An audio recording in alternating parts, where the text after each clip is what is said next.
কলা পাতায় ভেটকি আর ইলিশ তো অনেক হলো। এইভাবে একবার পুঁই পাতা দিয়ে বাঁশপদ্রি মাছের পাতুরি খেয়ে দেখো। কথা দিচ্ছি, ইলিশ প্রেমীরা ইলিশকে ভুলে গিয়ে এই মাছের প্রেমে পড়ে যাবে। প্রথমে মাছগুলোকে কেটে ভালো করে ধুয়ে নিয়েছি। এবার হলুদ, লবণ ও সর্ষের তেল মাখিয়ে রেখে দেব। চলো এইদিকে মশলাটা রেডি করে নিই। একটি মিক্সি বোলের মধ্যে 1 চামচ সাদা সরিষা, কয়েকটা কাঁচা লঙ্কা, পেঁয়াজ ও 1 চামচ কালো সরিষা আর সামান্য জল দিয়ে পেস্ট বানিয়ে নেব। এরপর এই মশলাটা মাছের সাথে মাখিয়ে 15 মিনিট ঢাকা দিয়ে রাখবো। এর ফলে মাছের ভেতর লবণ ও মশলার গন্ধ ভালোভাবে ঢুকে যাবে। এবার এইরকম পুঁই পাতা নিতে হবে। আমি ভালো করে ধুয়ে পরিষ্কার করে নিয়েছি।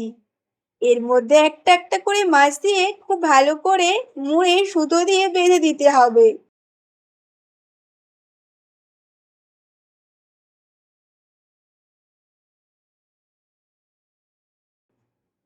একইভাবে বাকিগুলো করে নিতে হবে।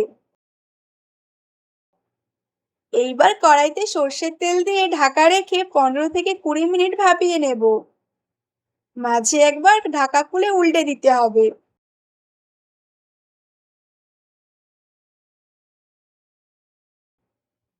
ব্যাস, একদম রেডি পুঁই পাতা দিয়ে বাঁশপদ্রি মাছের পাতুরি। এত সুন্দর ও সুস্বাদু, আর স্মেলটাও অসাধারণ। গরম গরম ভাতের সাথে জাস্ট জমে যাবে। ধন্যবাদ।